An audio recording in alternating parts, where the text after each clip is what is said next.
You're listening to the Sass Says podcast. I'm your host, Christy Rocha, also known as Sass. I identify as a woman, a wife, and a mother. That should tell you a lot already. And over the last few years, I've learned the value of talk therapy. I have seen how my inner work not only enhances my own well-being, but also my marriage, my parenting, my relationships. And in fact, you wouldn't be hearing this right now if it weren't for the work I've done. My mission is to debunk the misconceptions and stigmas around what therapy is and who it's for. Let's normalize working on our mental health and seeking help when needed. We've all heard of self-care, self-help, and self-love, but do you often wonder how to actually make it all happen? I do. You'll hear strategy-based conversations with professionals, as well as inspiring and validating stories from women who are just like you and me. Think of this podcast as the weekly therapy sessions you didn't know you needed, with a dash of sass, a lot of vulnerability, and me, relentlessly asking, but how? Hello. All right, I'm hitting you with back-to-back body image episodes. I know it's a lot, but we need it. Today, my guest is Dr. Morgan Francis. Dr. Morgan is a doctor of clinical psychology and a licensed mental health therapist. She is the owner of Scottsdale Premier Counseling and specializes in the treatment of body image, eating disorders, relationships, sexual health, and grief. Her mission is to break through the mental health shame game. Dr. Francis is a mother to 3 children and resides in Scottsdale, Arizona with her husband of 11 years. I'm going to go back and forth here. It's a little confusing, and call her Dr. Morgan and say that we discuss grief. She shares the story of her brother's tragic death at just 20 years old and how grieving his loss impacts her life and the work she does today. We also talk about grief in terms of our body, grief over a version of our body from the past, grief over how we came to understand our body and body image, grief over so many aspects of our body image journeys that we don't often think about until we are absolutely forced to. And when we do, it feels a little bit shocking. We talk about self-compassion, what we can do to break food and body image cycles for our kids. We swap breadbasket stories. Yes, we both have some. And talk through how we unpack the feelings that are beneath our desire to be thin. This one is such an interesting combination of vulnerable, deep, but we also lightheartedly poke fun at some pretty traumatic experiences. And so overall, I hope you just find this completely relatable and learn something as always. So here's Dr. Morgan. Hey, Dr. Morgan. Nice to meet you. Thank you for being here with me today. Thank you so much for having me. I'm really looking forward to talking with you today. Yeah, you don't know this, but everything that you specialize in is what is weighing most heavily on me at the moment. And oh my gosh, fluctuates between something I'm so hyper focused on, and then I'm saying, forget it. I don't want to focus on this anymore. And so I'm truly looking forward to this because I always come away with a new nugget of clarity. So Yeah. yeah. That being said, why don't you just start by sharing a little bit about why you became a therapist in the first place? Sure. Well, I mean, there's so many reasons. It's hard to say that there was just one. I think, obviously a lot of our, personal experiences kind of drive us into what we do.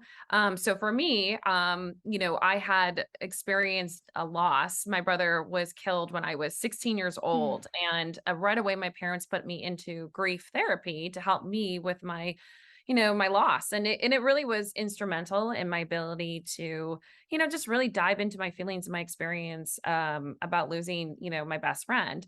mhm, And then, things happened. And so for me, one of the things I ended up struggling with though was, relationships and also, a lot of confidence and self-esteem issues. And so what ended up happening is I developed a significant eating disorder mm, that just really was extremely prevalent in my early 20s, late 20s, really, truly, it was just taking a hold of my life. And I mean, I woke up every day thinking, what am I going to eat and how am I going to get rid of it? So I went back into therapy with that focus of working on my eating disorder. And then once my vitals were all stabilized, I noticed that this other significant part really was still lingering. And that was my relationship with my body. So Mm. my body image. So how I experienced my body. Um, and so I dove deeper into the research around that in my graduate work, trying to really understand what this was. And I remember coming across, some article, and I wish I could remember the lady who wrote it, but she basically said, you can love your body just as it is. Mm. And I was like, wait, what? No, no, no, no, no. Mhm. I have to lose the weight. I have to be a certain size. I have to look a certain way. It was a completely foreign concept to me that I could be content. I could be satisfied. I could be happy. I could be safe in the body that I have right now.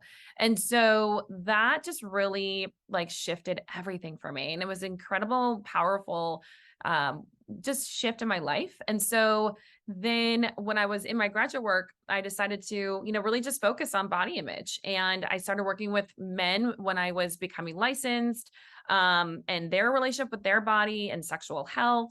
Mm. And then I had, my children, and I had 3 kids in 3 years. Mm. And I thought, okay, I got to be able to, make my own hours and be flexible with that. So that's when I opened up my own private practice. And I've been doing this work for, oh my goodness, now like 20 years. And so it's been so rewarding, and I Mm. truly enjoy what I do.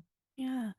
And I'm sorry to hear about your brother. Is there anything about either, that experience or maybe what you learned in therapy following that sticks with you, that you still go back to? Anything you learned about yourself or the world or whatever comes to mind? Yeah, I really was introduced to a lot of journaling and art therapy and, not just conventional talk therapy. And that was really powerful for me. So being able to take the energy, my anxiety, my fears, my sadness, and just pour it out into, a book was very powerful for me. And then Mm. using photography, using music therapy and, drawing or just allowing myself just to be artistic was extremely therapeutic and cathartic for my healing process. And then also, one of the things that stood out for me is really thinking that like grief never ends, right? Mm. It's love with nowhere to go. Mhm. And so strengthening my own faith and my spirituality, and I can still have that connection with my brother. It's obviously much different, and I would do anything to have him physically here, Mhm. but I still feel his presence. I still feel him around me. And it's been really cool, to be able to embrace that piece of it. And that's been extremely comforting. Mhm. And if you don't mind me asking, you know, how how do you honor his memory? Like, how do you keep him alive for yourself and maybe for your family? I don't know. Yeah. We talk about him. We share stories. I have wonderful like friends and family that will still tell me a story about something about him Mm. that they'll never forget. And I think that, a lot of us are very afraid to bring up someone who's died because we think it's going to make the person sad. But what's more powerful than the sadness is the memory. Mm. Right. So it's like, well, I'm honoring him by bringing him up. And so one of the things I always do with my clients is when they've lost someone, the first thing I ask is, tell me about him. Mhm. What was he like? What did you guys do together? What fun did you have together? Mm. What's a time that you'll never forget? Because I want to hear about this person. I don't want to just focus on the death. I want to focus on the life. Mhm. And it's amazing. Like people will be so grateful to talk about the person that they're missing. And it's really been cathartic, I think, for us to let's remember this person, because that's, I think, the biggest thing that we all are scared of when we lose someone. Like they'll just be forgotten, Yeah. right? And we don't want to forget them because they were such an important person in our lives. Yeah. Yeah, and thank you. I ask because and I don't normally even go into this much detail about it on the show because it's never doesn't necessarily feel like mine to share, but I will just say enough that I feel comfortable with that my brother-in-law's wife passed away. It'll be 3 years ago, and her children, they were 9 and 11, 9 and 12, and now they're 13 and 16. And, you know, and I love what you said about just asking, because I've always felt like I don't want the kids to feel like they're the only ones thinking about her, because they're Mhm. not. Mhm. But I don't have a lot of stories with her. I don't have a lot of memories. Like, and so I'm always like feeling stuck. Like, what do I say? What do I talk about? I don't necessarily have a lot of stories to share. And I don't know why, but it never occurred to me to flip it around and say, what are your favorite stories? What are your favorite memories? I mean, it seems really simple, but it just never occurred to me. So I thank you for saying that. It's true, Yeah. Um, how old were you? He was 16 and you I were, was 16 oh, you and were 16. he was 20. I'm Okay. laughing because there's a story behind he had a fake ID, so they Oh, thought he was 21, but no, he was 20. But no, I was 16. So yeah, and it was just in high school and just a big shift in my life. My parents ended up divorcing shortly after that. mm, I mean, their marriage wasn't great to begin with, but that was kind of, I think, when you lose a child, which I can't even imagine losing a child, what that would be like for anyone under no, any circumstance. no. It just changes you. I mean, Yeah. it just changes you. And Yeah. so, they really went through their own grief process, and that obviously affected me. And I don't fault them for that at all, because like I said, I can't even imagine what that's like, and Mhm. so it really was this whole shift in my life. And then that really just kind of, I sit with pain like every day. I mean, there's Mm, not a day that I don't sit with, someone's pain or my own pain. right. And so I'm just really comfortable with that. And so I think that's really helped me as a therapist, being able to hold space for people. Wow. Yeah. Yeah. Okay. Thank you for sharing all of that. I'll move forward now.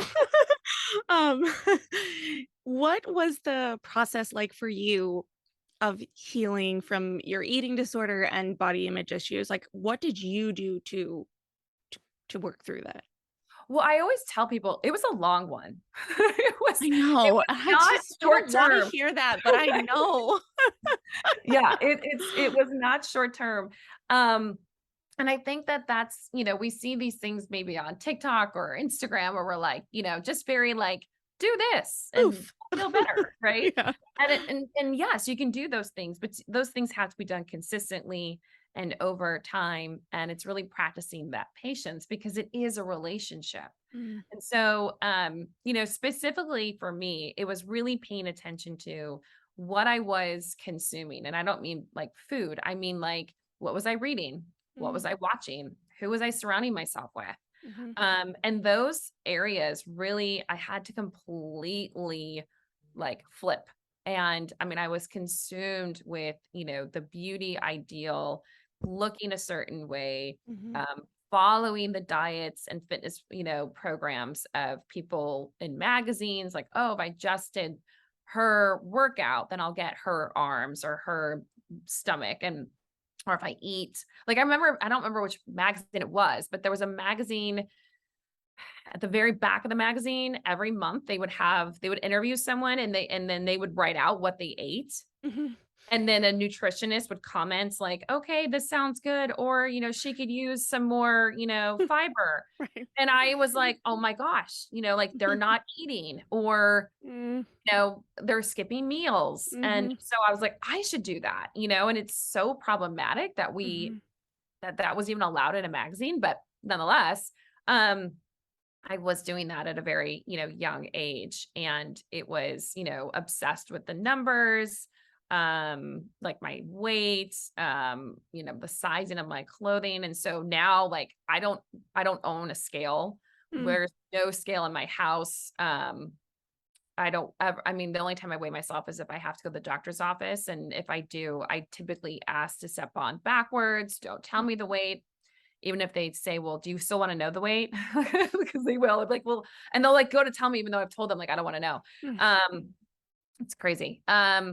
So yeah, I mean, there was just a lot of major changes that I did. And then I mean, I went and I did therapy. So that Mhm. was huge. And being Okay. able to understand that yes, it was about my appearance, and it was also about all these emotions and thoughts and experiences that I've been through that I was taking out on my body. Okay. Do you think that with regard to food and body issues or challenges, that a person can say they are healed, period?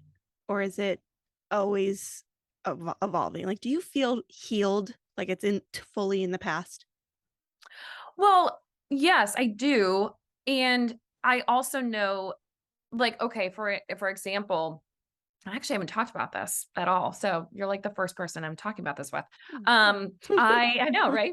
Okay. I recently was diagnosed with skin cancer, Oh my and I had goodness. to have surgery. And so I had to have a big part of my like upper leg like removed. Wow.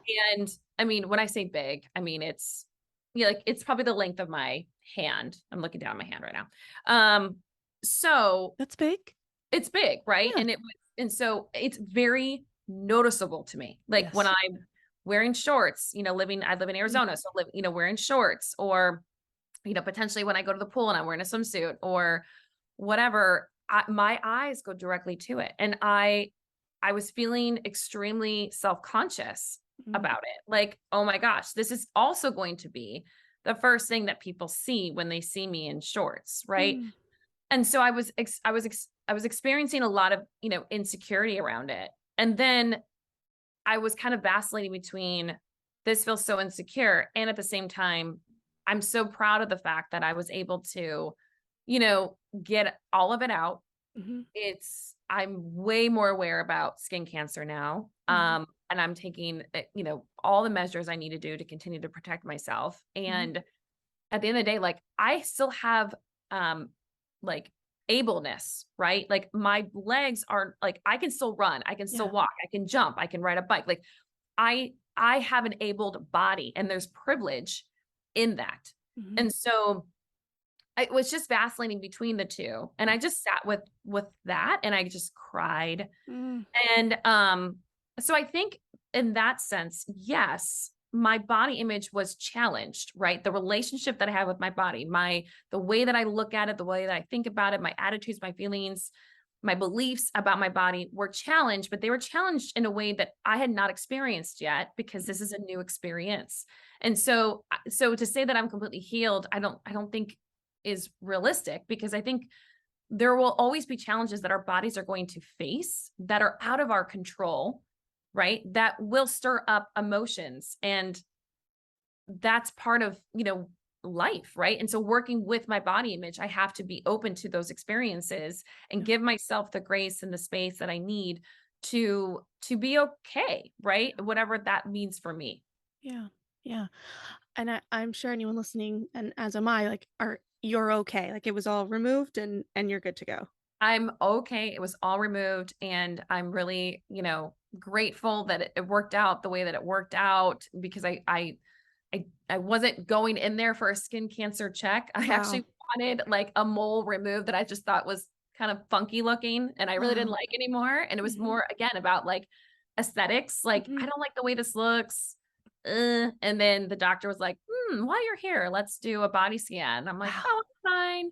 And then no, I wasn't. And so Wow. I'm just grateful that, that I had gotten this taken care of. Yeah. Yeah. Yeah. Wow. Okay. And since most of my awareness around my body image issues have been brought on from giving birth, Mhm. going through pregnancy and postpartum and all of that. How, if at all, did pregnancy and new motherhood affect you and your relationship with your body and food and all of that? Well, I think it's really important that we recognize the vulnerability postpartum that women feel, Mm. and how much we are preyed upon. Yeah. It's a right? good way to say it. Yeah. We are preyed upon, right? Mhm. To feel awful Mhm. about our bodies when we just did the most miraculous thing that exists Mhm. in the world, right? Mhm. We gave life, and yet we are instantly bombarded with, I mean, so many horrific messages that we should be, back to our original size. We Mhm. should be, able to fit back into our pants. Um, and our body should just look like we've never gave birth or popped a child out. Mhm. Um, and this is really, really reinforced by magazines and uh interviews of people that have a whole team behind them I to know. help them Yeah. recover, postpartum, Mhm. right? So it's so unrealistic, Mhm. and it's it's so horrifying to me. So I have a lot of compassion for women that are on this journey, and really, in my experience working with women around postpartum, is that we just want to feel normal again. Right? Yeah. It's not even like we need to feel sexy or attractive. We just want to feel normal. Yeah. And there's grief in that, Mm. right? There's grief and loss in the fact that my body has changed, and there's nothing wrong with anyone wishing that they could have what they had back. Mm. I think that again is it's a true experience for that person. And so it's okay to work through. I mean, what I help people work through is their body grief. Mm. And that takes time.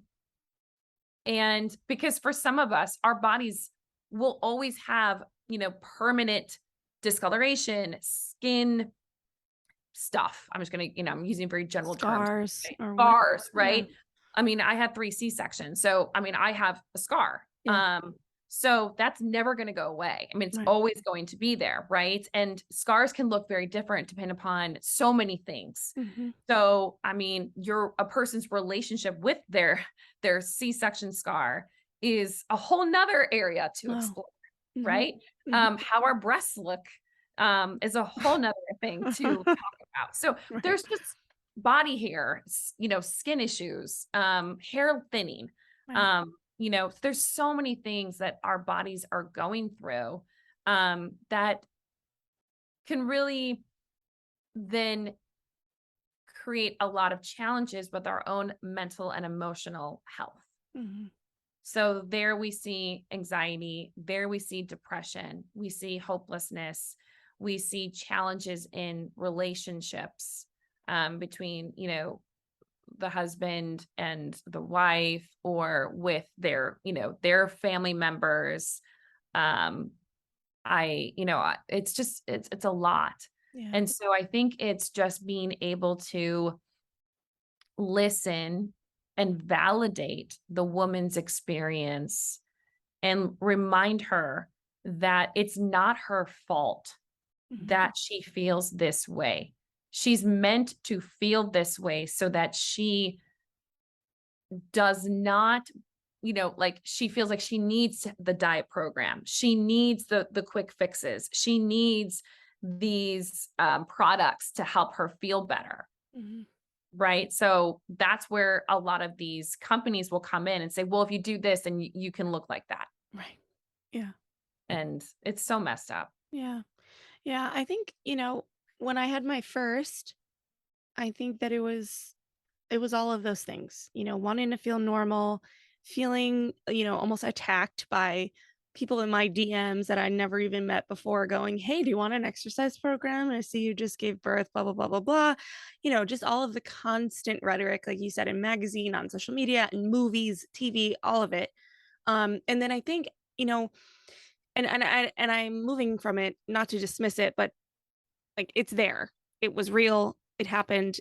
And now then with my second, what's hitting me now and hitting me almost harder is knowing it was coming, not how do I want to phrase that? Like, I'm almost 3 years postpartum with my second, Mhm. and it's still a thing. Mhm. It's Mm. still, and so, it's almost like I feel like we are better a little bit about giving grace for very new moms, or at Mhm. least I have an awareness for very new moms. I shouldn't say that, for myself. Mhm. Very new mom, I can look back and give that version of myself grace. I can look back and give myself grace for the second time mom who had a baby right before the world shut down and, had to prioritize other things. But the further I move away from that very new experience of giving birth, the less grace and patience I have for myself. But isn't that interesting, right? That It's something. well, it is. It is. And I think like, I mean, again, if we were to let's use that same type of thought process and apply it to a different scenario. If a person was in a car accident, right, and they lost, mobility of their legs, Mm, would you stop? Like, you would still offer and you would still be there for them like 3 years after the car accident. You wouldn't just say, hey, you know what, you shouldn't feel bad because it's been 3 years. you're right. You're right. Right. So, Yeah. that's the thing. It's the fact that your compassion for yourself is time limited or time restricted. Mm, yes. And so there's no restriction on grief. Yeah. Like like my brother died when I was 16. I'm 40. What am I? 42. I always mess up my age. I'm 41 or 42. I do too. Who knows So, anymore? I'm turning 43. Yes. Okay. Anywho, so I don't see myself, well, I shouldn't still be missing him this much. It's been 20 plus years. Mm, I'm always going to miss him. yeah. And there, in fact, I might miss him more now because I wish my kids had an uncle, Yeah. or I Yeah. wanted him at my wedding, or it'd be great. Like, to, like talk about things at this stage of my life. Right. Right. So, we don't put restrictions on our grief with time. In fact, time does not heal all wounds. Whoever Yeah. made that up is a liar. It makes us more aware. Yeah. Yeah. Yeah, it's funny. I appreciate the car accident analogy. I do think though that you touched on what I think is problematic in our culture about physical illness versus mental illness. And like I'm tying them now, I don't mean to stretch too far, but it's like someone's in a car accident and they have an injury. Oh, take all the time you need, heal if you're going to heal. If you're not, we'll get therapy, we'll get a nurse, we'll do all these things. And then we have someone maybe just sticking with having a baby, dealing with identity loss, postpartum depression, all these things. And there does seem to be this feel of like, aren't you over it now? Like Mhm, your kid is 6. Why are you still, mhm, like move on? And it's like we don't do that with mhm. physical health. We just do it with mental. Mhm. Yeah, and Irritating. it really and that can even spill into conversations about depression and anxiety, Mhm. because not everybody that is depressed looks depressed. Right. Not everybody that's anxious appears anxious. Mhm. I mean, I have a ton of high functioning clients that are extremely successful and are doing well in Right. their careers, and yet in their personal lives, they are really struggling. Yeah. And no one would ever know, Yeah. right? Because we think depression looks a certain way, or we think anxiety looks a certain way. And this also goes into eating disorders. I can't tell you how many times I have met with women and men that live in large size bodies, and no one's ever asked them how much they are eating. Right. They think that they're eating too much. So Mm. they're put on, diets or, wellness plans. And most, if not, I mean, a significant amount of people that I work with that live in large bodies, they're not eating enough. Yeah. They're not getting even 1,200 calories a day. Yeah. And but the assumption is, oh, they must be eating because they look big.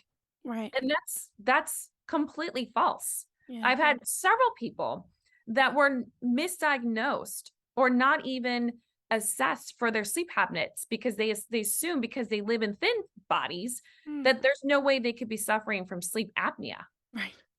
I have 3 men that are former athletes, professional athletes, Hmm. and a personal trainer who is very fit, and he had been suffering from sleep apnea, and it went undiagnosed. Wow. Yeah. Yeah. So there are so many assumptions that we make that we think just because that we miss because of what we think someone looks like. Hmm. And that's again part of the whole problematic piece of diet culture that we pedestalize certain body types because they are thin and fit and we put them on this platform and we think that they're doing all the right things Hmm. when they're not. I have plenty of thin people that I treat that are suffering and struggling and really medically harming their bodies because Yeah. of the things that they're doing, but they are complimented on how well and how thin and how good they look. Right. Right. Given everything you just said about diet culture and, what, I feel like in the name of health, quote unquote, all these messages that we see, do you have ideas on within this world that we're in currently, how as parents we work to not pass this crap on to our kids? Great question. And a lot of it, I think, for parents is really understanding your own fat biases Mm, mhm, mhm. and your own fat phobia Yeah. and what you've been raised with. It's hard. It's Yeah. really hard to see the depth of how far it goes. Right. I mean, we are so programmed, myself included, to see someone and be like, "Oh my God, you look so good. Have you lost weight, I know. skinny bitty?" Yeah. Like we are so programmed to do this. And I have really try I mean, I make extreme conscious effort to not comment on people's bodies and not say anything at Right. all. Like, I don't want to say you look good or bad or whatever. I want to know how you are, Mhm. what's going on in your life. And so I think for as a parent, we have to become truly aware of how we were raised, the problematic messages that we were surrounded with, how those affected us and what we need to change. Mhm. Right. Okay. And Yeah. so I grew up in a home where, there was no sugar. it was, it was not available. And so I Mm. literally would go to my friend's house and she had the best pantry. Like she had all the fun things. And I would just like binge in her Yeah. pantry. Um, and her mom, I remember her mom walking in and be like, "Morgan, are you okay?" Yeah. Oh my God, living my best life. And I'm you're in heaven right now. Yeah. kidding? Yeah. I'll see you in 15, Bonnie. Mhm. Um, and so, yeah, so in my house now, no, all foods are available. Mm, Um, and the crazy thing is that because it's so normalized, right? Like red peppers, carrots, all the way to cookies and ice cream, whatever it is.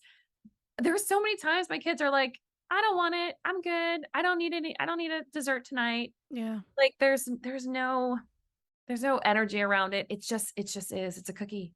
Yeah. It's Oreos. It's whatever. And so it's amazing. It's really amazing when we start to normalize food and we stop taking the specialness of it away and using it to reward behavior Mm, or as only special and make it a part of our regular experience. How it just becomes normalized and yeah. there's not this the secret eating or the binge eating or anything like that. So I think there's a lot for us to unpack as parents, but if we really want to help our children, we have to start with ourselves. We cannot expect our children to be body confident if we are insecure in dieting our bodies away. It won't work.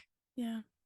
Yeah. I've been seeing this this trope going around on social media about, people talking about their experience with a quote unquote almond mom. Like the Yes. mom that was like, "Oh, you're hungry, like have a couple almonds, you'll be fine." Or just witnessing their mom experience hunger and eating just like 4 almonds in response to the hunger. And it's gonna pain her to say it, but I relate to that. Oh, yeah. Oh, we all and I think that's why we see it and we're like, we can identify with it. And it's funny. Yeah. It's so funny you brought that up because my friend who runs a big account on social media in Florida sent that to me about the almond mom. And I haven't not heard of it yet. Yeah. But I was like, oh my gosh, yes. I Yeah. mean, you're not hungry. You're just drink some water. Yeah. You'll be Yep. Yep. I had I've been talking a lot with my therapist about eating and food, and this is ongoing now for over a year, and this is like a whole thing. And we're considering doing some EMDR for it. And she was asking me just sort of to lay some groundwork, if you will, about some of my earliest memories of feeling like because I came to the word willpower and feeling like I lacked willpower, or Mhm. feeling shame around food. And it was like, bread baskets at a Oh, restaurant, like, don't eat too much, don't put butter on it. Like, and I know, and I said to my therapist, and I'm sure you can relate, it's like, I know that my mom came from her own yes. diet culture home, right? But I also know that I believe it really came from like this good place of knowing that, of like, she wouldn't have used this word, but thin privilege, and knowing that thin in our society is deemed better, is deemed Mhm. more worthy, is deemed more successful. And so if she could protect her daughter from the hurt of not experiencing that, like, that's where I believe it came from. But Mhm. and you could say it much better than I, but as a kid, I don't have all that context. Oh, no. So I was going to the pantry after everyone went to bed and eating 4 more or 5 more Oreos because I was only allowed 2, and that's if there were Oreos in the house, and I'm pretty sure we only had them in there because I had stepbrothers who would come on the weekends, and, like, Mhm. they weren't not gonna have dessert. But Mhm. yeah, it's deep rooted. It's really deep. Like, I It's go so back to, like, 4 or 5 years old. Oh, yeah. Oh, Yeah. yeah. Yeah. I had a stomach. I was born with a curved spine. So I had a stomach that stuck out. Like it went Mm, out. yeah. And as a little kid, and I was probably, like a 3, 4, 5. I mean, I was swimming. So maybe I was 4 or 5. Anyways, there's video, like there's a home video of all the adults standing around me Mhm. telling me to suck my stomach in. Oh my god. Yeah. And no one told me to let it out, like to breathe again. So I Oh my started to god. like turn purple. Oh my And gosh. they were all laughing. Like this was entertainment Oh to them. my gosh. So it's no Yeah. wonder, I grew up feeling incredibly self-conscious about my stomach. And to add to that, we don't see images. I mean, in my generation, the only 2 images that I saw growing up of stomachs was either a flat toned stomach or a pregnant stomach. Mhm. That was it. There was nothing else. If you didn't look like flat and tone, you better be pregnant. Right. So, that was really that distorted, right, how Yeah. I then interpreted and experienced my own stomach.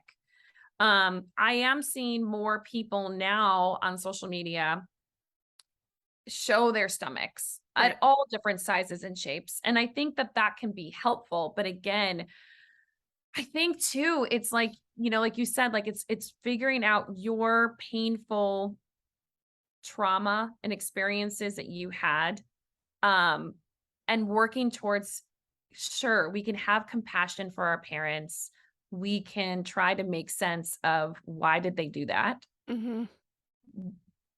And what's going to be extremely powerful is to really have the compassion for ourselves.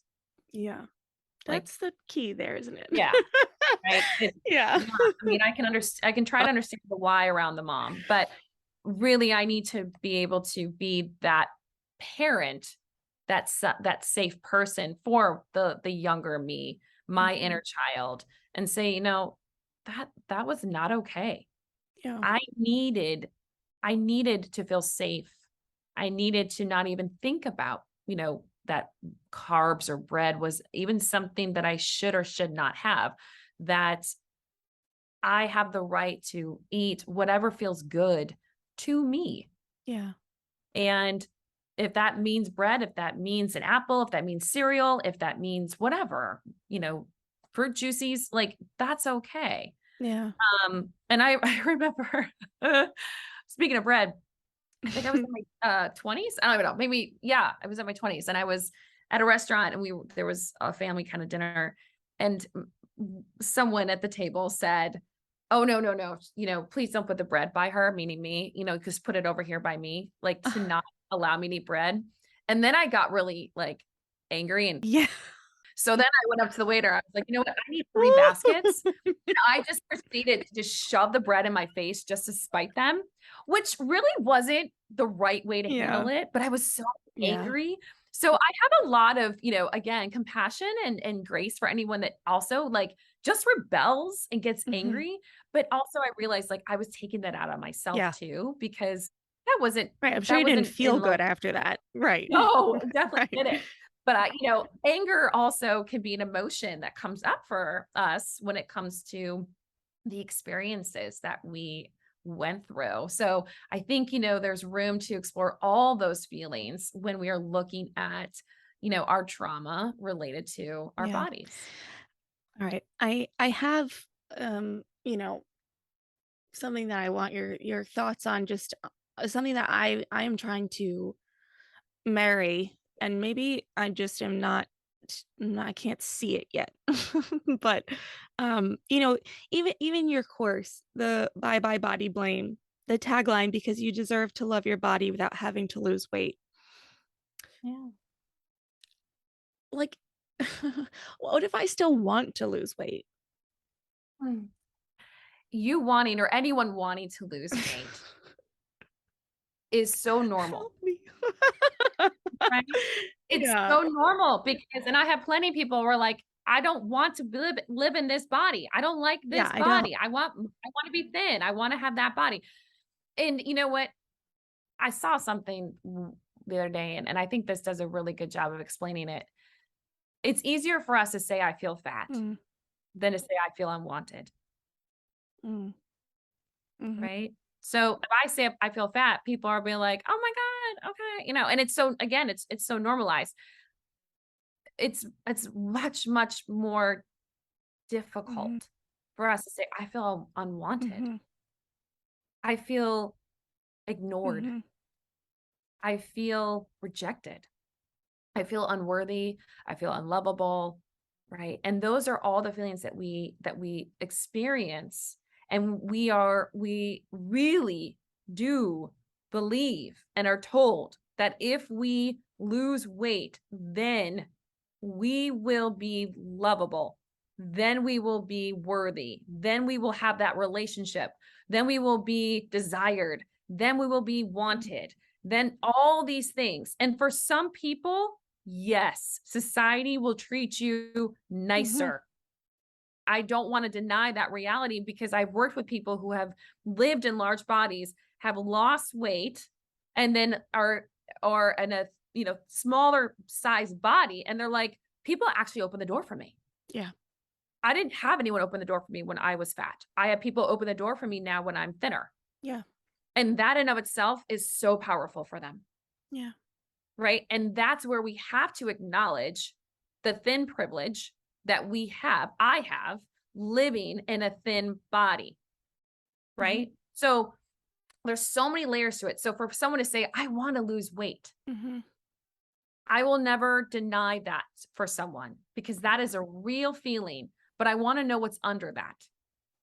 Because if you lost weight, then what? yeah, I know. And that's the gold.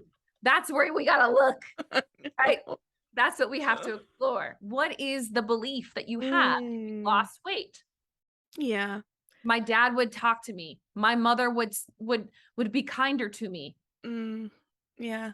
Yeah, you know what? It's none of those things, and it's funny, even I that it really hit, easier to say I feel fat or I am fat versus I am unwanted, and what that does for me is that really spins it in the sense that I don't know anyone in my, I'll say, inner circle that I know I could say to all of them, "I am fat," or "I feel fat," and I would get the responses of like, "No." But if I actually looked at any of them and said, "I feel unwanted," Mm. what I know that that does for me is that tells me it's really me, because I don't believe that any of them truly, like, don't want me, for lack of a better way to say it. Like, hmm. So it's just how I am projecting. Yeah. Yeah. Yeah. Because And you there's know a what? lot of I'm sorry, go ahead. I just was gonna say that it's when I see a photo of myself, or it's most photos are rough because I can look in the mirror and see something different than I see in a photo. When I sometimes picture myself or see a photo, it's like I see my just me. I see myself heavier in a larger body than I've ever been, and the word that comes to mind is sad. She's so sad looking. Like, she must be unhappy to look like that. She must be so overwhelmed that she can't take care of herself. She must be lazy. She must not be able to, like, she'll set goals and then miss them. And like, it's just so, it's all me. Like, I am just torturing the crap out of myself with this. I have Mm. so many associations with being larger that, yeah, I learned them somewhere, right? But Yes. at this Yeah. point, they're mine. Like, I don't feel like anyone in my life is putting that on me. No, but no one also in your life that sounds like is telling you differently. Okay. Okay. Yeah. Right? Okay. Yep. Okay. Yeah. Yep. So we Okay. look That's a good one. yeah, we have to challenge it, and no one's challenging that Yeah. belief Yeah. system. Mhm. Mhm. Mhm. Mhm. Okay. All right. Yes. All right. So a lot of what I do in my work with my clients is I hold up the mirror. I hold up the challenge. I hold up the, well, wait a minute. Mhm. Let's really look at this. And there are, I mean, again, I have learned so much. And we really have to know the history. We really have to know where this all came from. And that's why I always tell people, please read like Fearing the Black Body by Sabrina Strings. Mhm. Please read The Anti-Diet Culture um, by Christy Harrison. Please read Sonya Renee Taylor's book. Um, yeah, it's the name of the book is I'll escaping look me. it up. But there is so much that we need to challenge. Mhm. And I love the podcast, The Maintenance Phase. Mm. Fantastic. And they take so many different things like The Biggest Loser and or fat camps Mhm. or the guy who supersized me. Oh, Um and dives into all of these things that we have been eh, manipulated to think. mhm. And so it becomes in our lives just again like facts. Like I Yeah. look at myself and I see sadness, Mhm. right? Mhm. And so it's going to be so important that it's like, well, not all people that live in large size bodies are sad.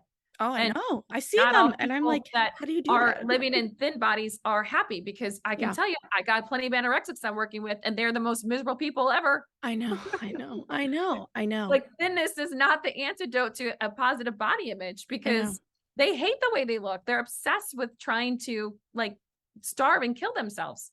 Yeah. Yeah, and I can look back very clearly. I have the intuitive eating workbook. I've done it through other courses and things where truly I can, you know, write out any time that I've lost weight, either intentionally or unintentionally through a diet or through, I was an athlete and all the things, training program, this and that, where it was never enough. Right. whatever weight I got to was not enough. And then I was in panic mode trying to keep it off. Yeah. And it's like, I know enough now to know I don't want to live like that. Like, I've written myself the letter. I will never diet again because it doesn't work and it feels like crap. And so it's, yeah, it's just, yeah. I'm working through the acceptance piece as not being resignation, as not being settling, Mhm. because that's what I associate acceptance with A is lot of like, people do. Yeah. yeah, and it's hard. It's hard. I heard Jessi Jean, I interviewed her and she said acceptance is more like aligning with reality.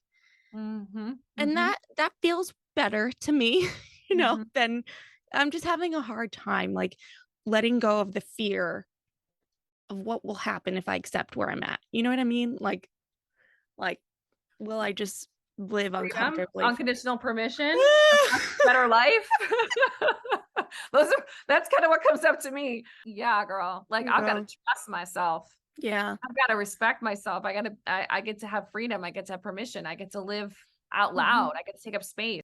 I normally leave a little more time for this than I did today. I have a few minutes left with you, but I wanted to mention that your reels are so good. Oh, thank You you. have such a great combination of funny, educational, heartfelt, and the one that like literally sent a shiver through my body was about you said something like um I just took notes, so forgive me, it's not word for word, but a sign that your body image is not improving is thinking about your body and how much you love it.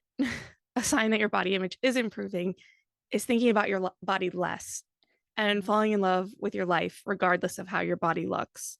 Yeah. And that was like, oh my God, what a relief that day will be because it's coming for me. I know it's coming for me, but Mhm. it's like, what a relief that will be. Oh, I tell you, I just can't say it enough. Like, I know, like, there was never a moment in my life where I was not thinking about my body. It Yeah. just, I'm I thinking about it right now. Like I yes, can yes, feel my yes, leggings digging into my stomach and I'm going, yes. this is gross. I'm glad she can't see it. Right? I mean, it's just a constant. It's a constant. Yes. And I mean, I would be having sex and I'd be thinking about my body, not in a good way, Yeah. in a very insecure, Yep. discriminating, like critical way. Right. Yeah. So I know that obsession. I know how that feels. Hmm. And I just remember thinking to myself, there's got to be more to life. Yeah. There's got to be more to life. Like I can't continue to live like this. Hmm. I was in a prison. I was in a mental prison.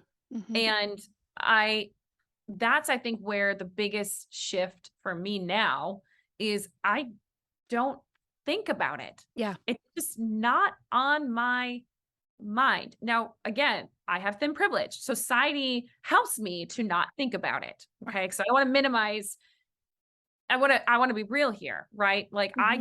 I get privilege in that Hmm. where I'm not reminded of it. I can fit in a chair, Right. right?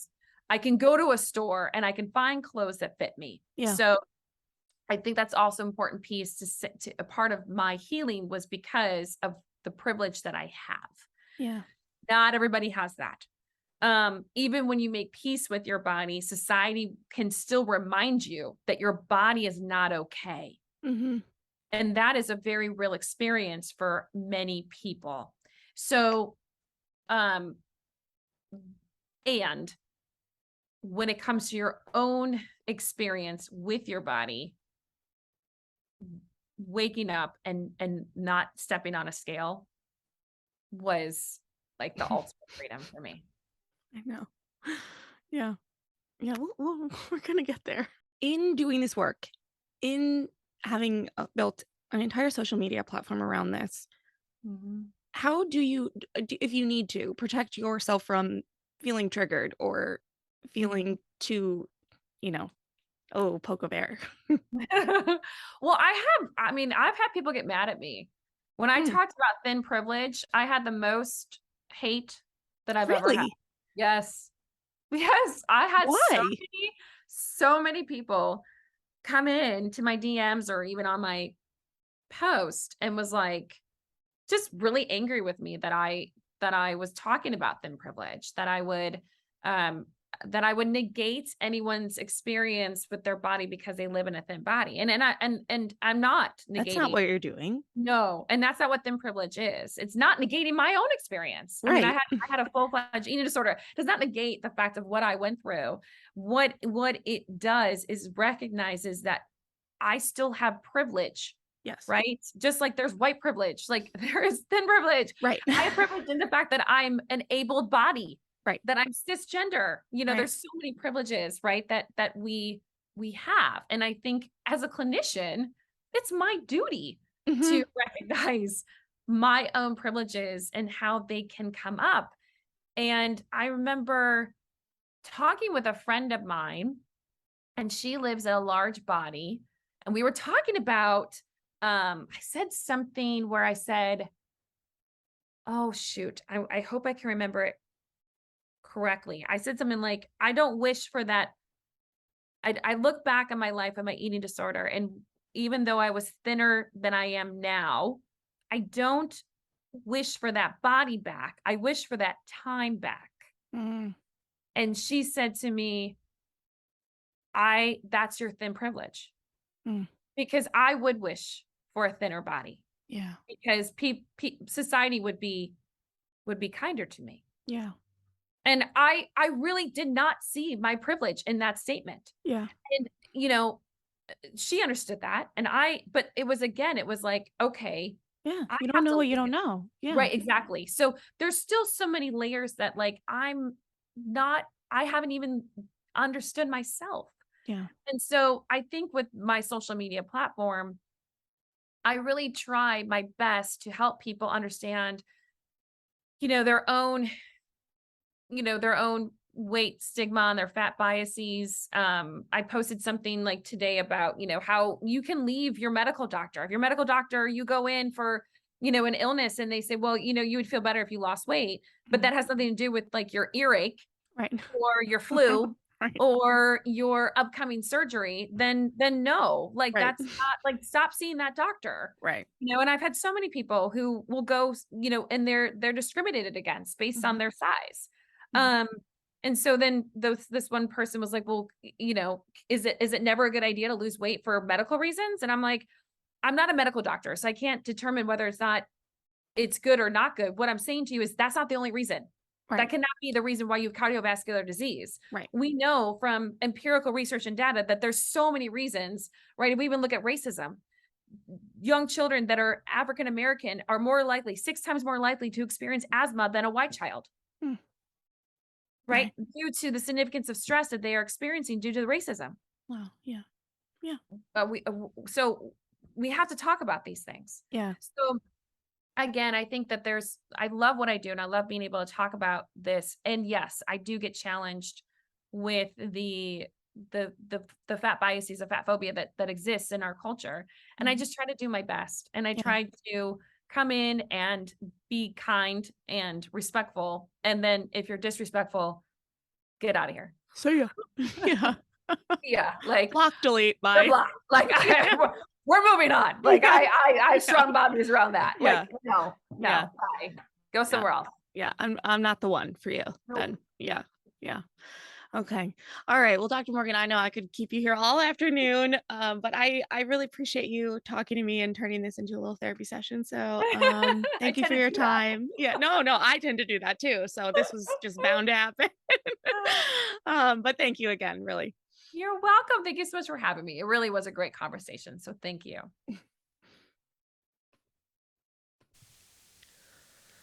Oh man. Okay. All right. You know the moment I'm going to talk about.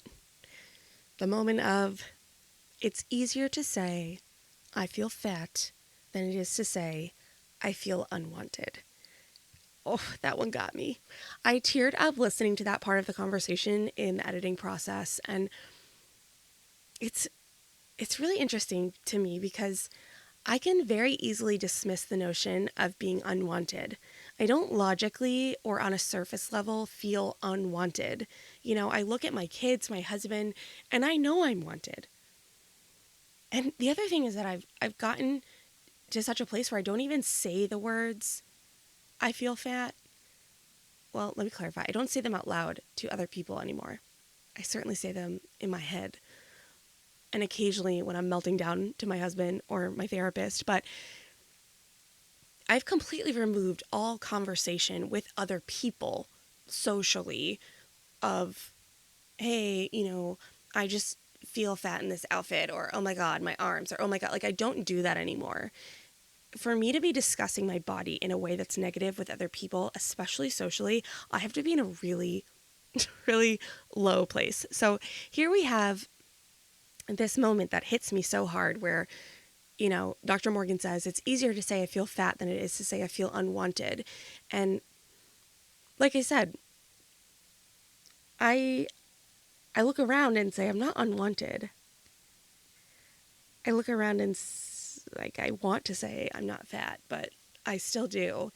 And so, I don't know. It's so much because it's so much in my head. So when I say, okay, bear with me here. When I say I feel unwanted and I look at my husband and I look at my kids and know that I am, really what it has to be now is almost like, do I want me?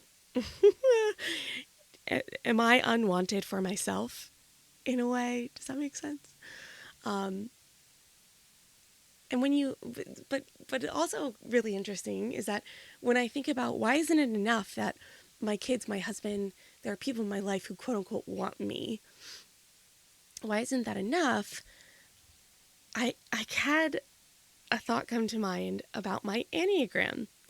And if you haven't heard my interview on Enneagram MBA's podcast with Sarah, go check it out. I will link it in the show notes. I am a type 3. And one portion of the type 3, which I'm going to overly simplify right now, is that type 3s really thrive on public recognition when it comes to anything. So it kind of does make sense to me that I want that outward recognition and validation about my body. And the way we get public recognition and validation in this culture about our bodies is by being thin, is by being fit, or by being anything that is not large. And so when I think about that, all of the factors, right? Like diet culture, sports that I grew up playing, the fact that I'm a woman, the mother wound, all of the things that play into this, type 3, it does logically make sense that to be wanted by my husband and kids isn't enough when it comes to my body, even though I want it to be enough. Is that it? Because it's really, though, I have to want it. Oh my God, it's so complicated, it's so deep. Okay, please let me know if you are tired of hearing me talk about this, because I for sure won't promise to stop interviewing people on this, but I can tone down these recaps and just simply say thanks for listening, because sometimes I feel like an actual broken record, going over all of this over and over and over again, each time knowing that it's clicking a little bit more, but I can appreciate how you may not want to be privy to every single moment of this, because it's torturing me, and so I had the thought that it might be torturing you. That being said, if there is an area of body image that you are struggling with and would want to hear someone talk about on the show, please, I'm begging you, do me a favor, give me a break from myself and send me a DM, send me a DM, an email, a text, a carrier pigeon, however you know how to reach me, and let me know what it is so that I can get it on the show for you. In the meantime, Dr. Morgan, thank you so much. I appreciate you, the work you're doing. I love your vibe. We had such a good time talking together, and I just appreciate anyone willing to come on and bare their soul and share their story. So thank you, thank you, thank you. Thank you for being here and for listening, and I will see you next time. Bye. Thank you so much for tuning in today. Sass Says is a production of Luann Nigara, Inc. This podcast is meant to be educational and not meant to replace professional therapy or professional medical attention. To learn more about today's show and what's new in my world, head over to sasssays.com. Thanks so much. Talk later.